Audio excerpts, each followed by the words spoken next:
नमस्कार विद्यार्थी मित्रों। अब तक के वीडियो में हमने सूखी डाली के एकांकिका रूपेंद्र नाथ अश्क के बारे में और सूखी डाली एकांकी की कथावस्तु शुरू की थी।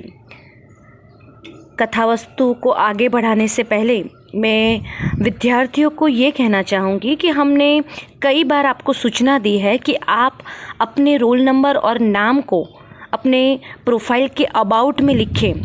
पूरी प्रोसेस भी हमने समझाई है, मगर कई विद्यार्थियों ने ये नहीं किया है। आप निश्चिंत रहे, केवल आपकी ऑनलाइन उपस्थिति ही हमें देखनी है। आपको कॉलेज अभी आना नहीं है क्योंकि कोरोना महामारी चल रही है।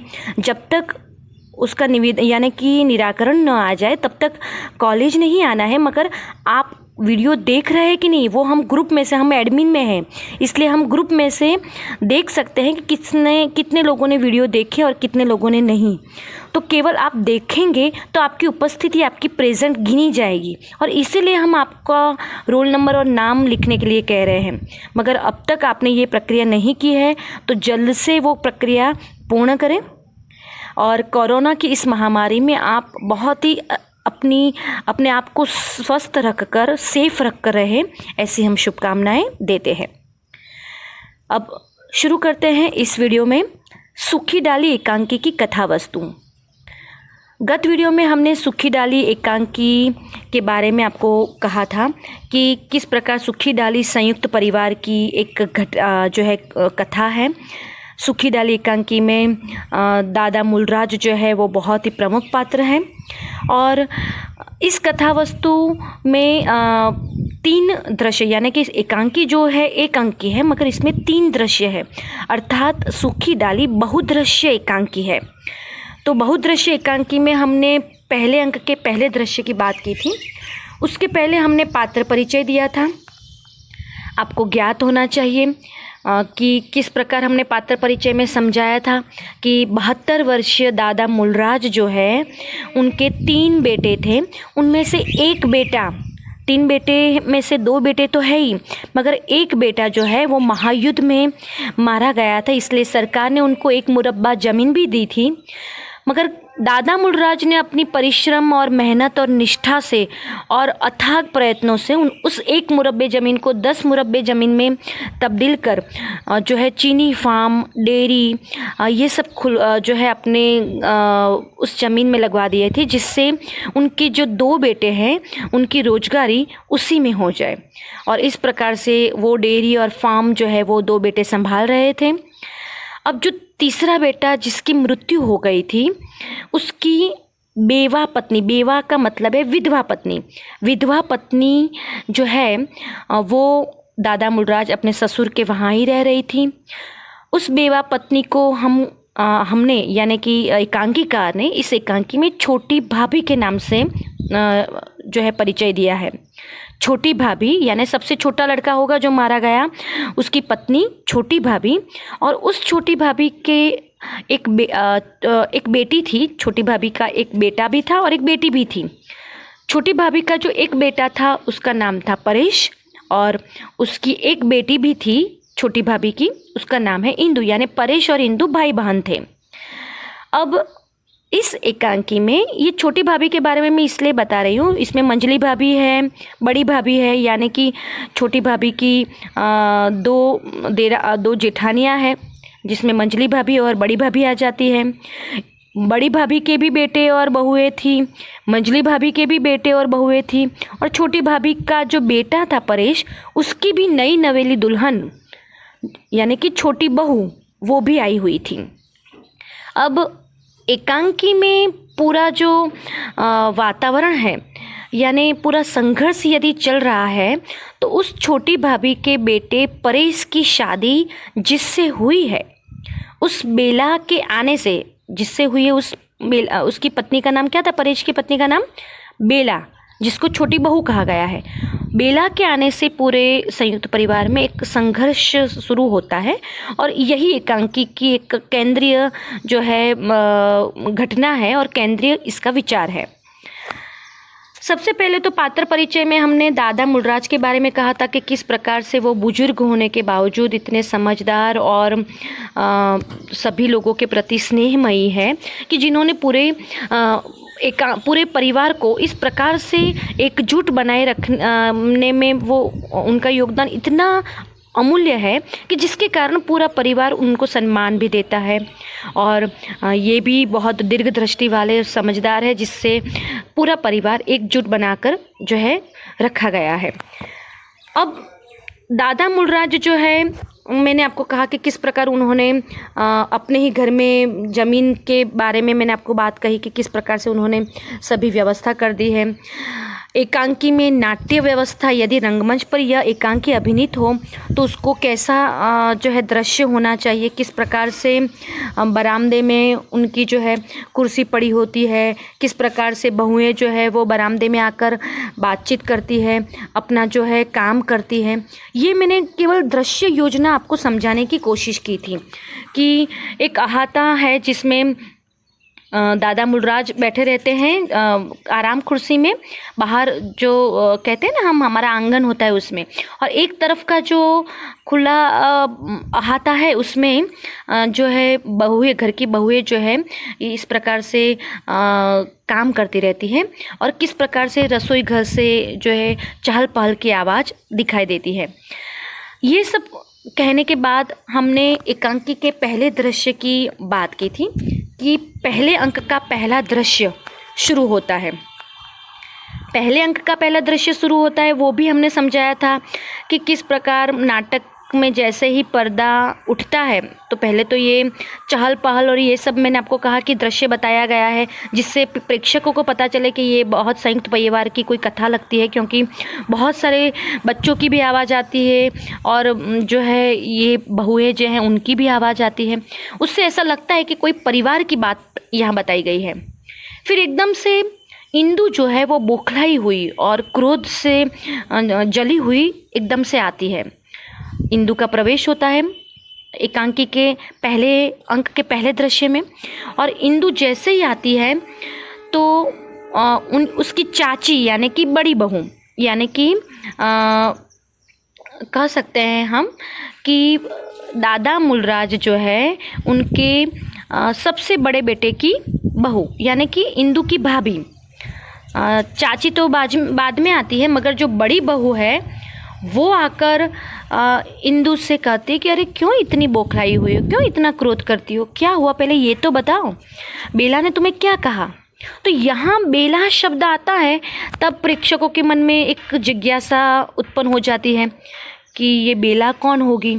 तो फिर इंदु जैसे उस बेला का परिचय करवाती हो, इस प्रकार से बेला की निंदा करती हुई कहती है कि अपने आप को क्या समझ रही है, मेरे भाई से जब से उसने शादी की है तब से बस अपने मायके की ही बातें करती रहती है, अपने मायके की ही प्रशंसा करती रहती है, जैसे हम लोग तो कुछ है ही नहीं और हमें तो जैसे बहुत निम्न लोग समझती हो, इस प्रकार से करती है, पढ़ लिख कर क्या आई है, अपने को क्या समझ रही है।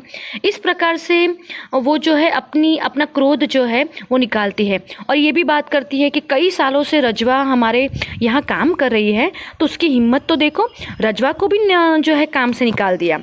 तो ये सब बातें करती है। तब प्रेक्षकों के मन में, जो रंगमंच पर एकांकी देख रहे हैं और जो एकांकी पढ़ रहे हैं, उन पाठकों के मन में एक जिज्ञासा उत्पन्न होती है कि ये कौन होगी बेला और ऐसा उसने क्यों किया होगा। तो इस प्रकार से एकांकीकार उस जिज्ञासा को फिर आगे बढ़ाते हैं।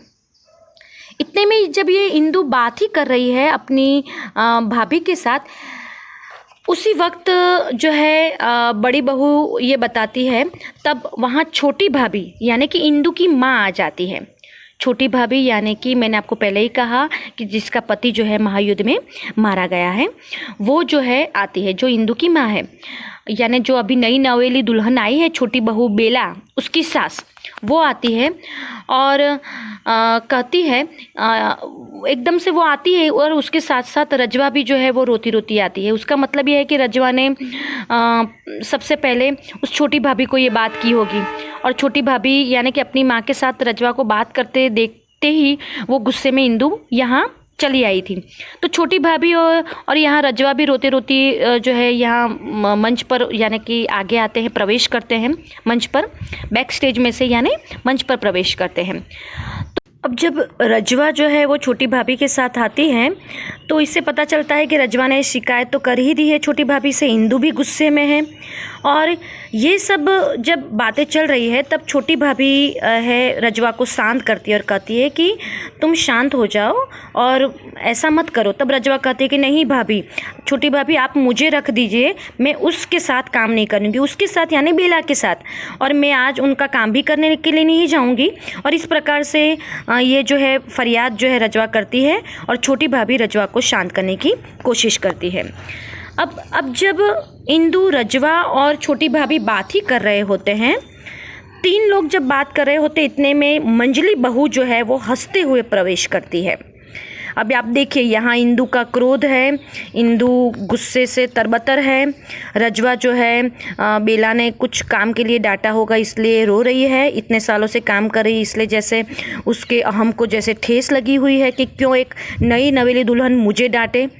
और यहाँ इतने में मंजली बहू का हंसते हुए प्रवेश होना, ये जो अलग अलग मुद्राएं जो बताई है इसका एक एकांकिका ने इस प्रकार से वर्णन किया है कि स्त्री जो होती है वो हमेशा कुछ स्त्रियां होती है वो किसी बात को बहुत दिल से लगा लेती है और उसको बहुत संवेदनशील दृष्टि से देखती है, जैसे रजवा है।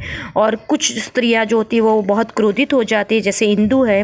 और ये मंजली बहू का यहाँ ऐसा है एकांकीकार में कि उसका काम हंसना बहुत है। दादाजी ने एक बार उसको डांटा भी है, कितनी बार, कि छोटी छोटी बातों पर वो बहुत हंसती रहती है। कभी होती है ना, लड़कियां भी होती है, स्त्रियां भी होती है कि कभी कोई गंभीर बात होती है ना फिर भी उसको जो है हंसने की बहुत आदत होती है।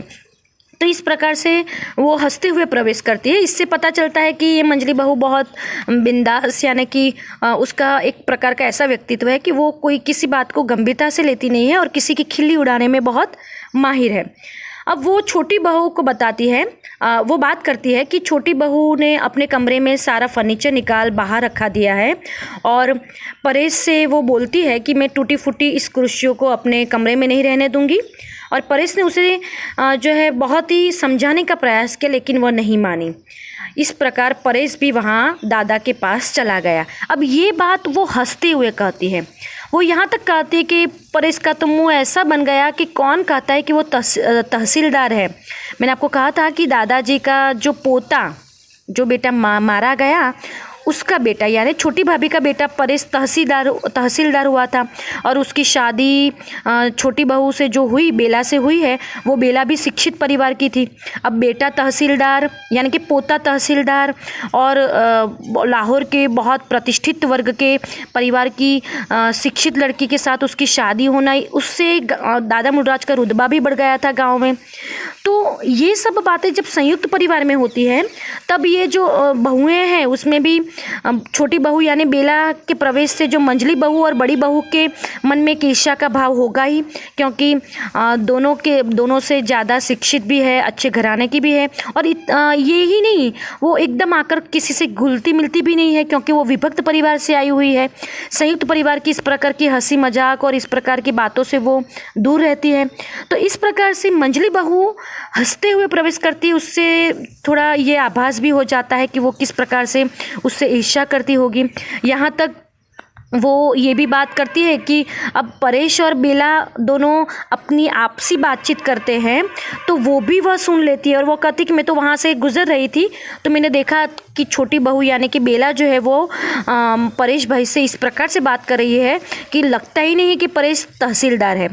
तो ये भी घटना ये बताती है कि संयुक्त परिवार में ये बातें होती रहती है कि हमारी प्राइवेसी जो कहते हैं, हम जो दाम्पत्य जीवन में भी जो एक प्रकार की सीक्रेसी होनी चाहिए वो नहीं रहती है, क्योंकि परिवार में सब लोग आसपास ही रहते हैं और कमरे भी आसपास ही रहते, कितना भी बड़ा मकान हो मगर इतने सारे लोग हैं, इतनी संख्या में लोग हैं तो जाहिर है कि कमरे आसपास ही रहेंगे, और जिसके कारण यदि आवाज़ थोड़ी ज़ोर से यदि हम बातचीत भी करते हैं तो वो उन बातों को ये लोग सुन लेते हैं। आप लोग हमारी एकता कपूर के भी बहुत सारे सीरियल देखते होंगे। मुझे पता है कि लड़कियों को एकता कपूर की सीरियल बहुत पसंद आती है, तो उन सीरियलों में भी आप देखते होंगे कि किस प्रकार से दरवाजे से तनकर जो है, जो नेगेटिव पात्र, जो ज़्यादातर नेगेटिव पात्र ही सुनते हैं, पॉजिटिव पात्र सुनते हैं तो उसका निराकरण लाने की कोशिश करते हैं, वो किसी को कहते नहीं हैं।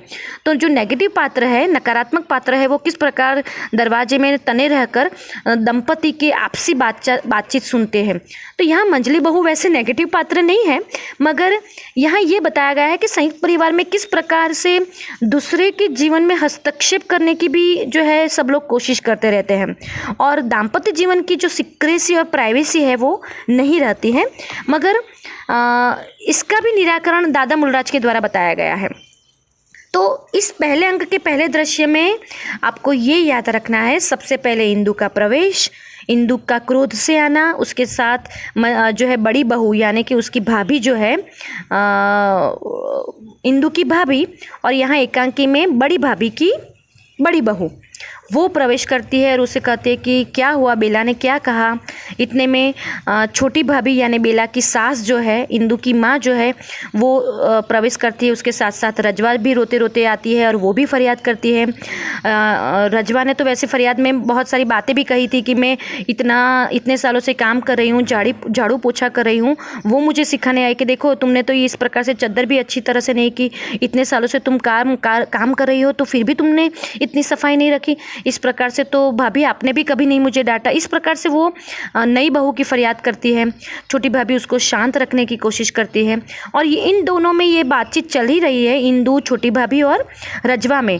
तब मंजली बहू का प्रवेश आता है, और मंजली बहू भी उसी बात को लेकर आई है कि अरे अभी बेला ने परेश को डांटा, यानी तहसीलदार होते हुए भी परेश का मुंह ऐसा बन गया, और वो तो और वो यहाँ तक उसने बात भी की होगी छोटी बहू ने कि नहीं मैं इस प्रकार से ऐसे घर में नहीं रहना चाहती, इसलिए शायद परेश जो है वो दादा से मिलने के लिए गया है। तो यहाँ तक जो है मंजली बहू, छोटी भाभी, इंदु का प्रवेश आ जाता है।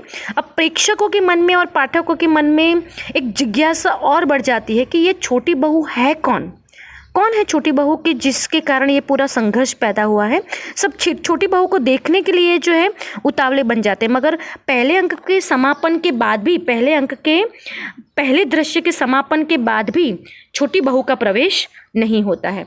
तो इस एकांकी में हमने आपको यहाँ तक बताया है। अभी पहले अंक का पहला दृश्य जो है समाप्त नहीं हुआ है। जैसे ही यह पहले अंक का पहला दृश्य समाप्त होगा तभी दूसरा दृश्य शुरू होगा, और फिर हम वो जो है पश्चात वीडियो में बताएंगे आपको। धन्यवाद। इस प्रकार यहाँ एकांकी के पहले अंक का पहला दृश्य समाप्त होता है। वैसे एक ही अंक है इसलिए अंक तो एक ही रहेगा, मगर 3 दृश्य में से पहला दृश्य जो है समाप्त होता है। अब दृश्य योजना में आपको मैंने बताया था कि जिस प्रकार रंगमंच में दृश्य योजना है उसमें पर्दा गिराने से भी दृश्य जो है दूसरा दृश्य शुरू होता है। पर्दा गिराने के बाद दूसरे दृश्य की शुरुआत में पर्दा फिर से उठ जाता है। इस प्रकार से भी दृश्य योजना कर सकते हैं। यदि रात को ये एकांकी अभिनीत होती है तो लाइटिंग के द्वारा जो है रंग योजना के द्वारा भी कर सकते हैं। जैसे लाइट ऑफ कर दिया और जो पूरा दृश्य है, जिस प्रकार यहाँ दृश्य है घर का बरामदा जिसमें आकर ये बहुएं, ये इंदु, ये सब बात करती है।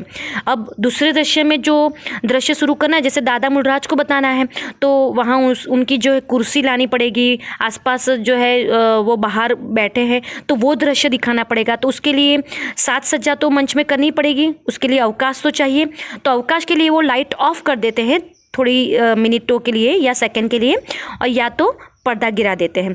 तो इस प्रकार से पर्दा गिर जाता है, यानी पहला दृश्य जो है वो समाप्त होता है।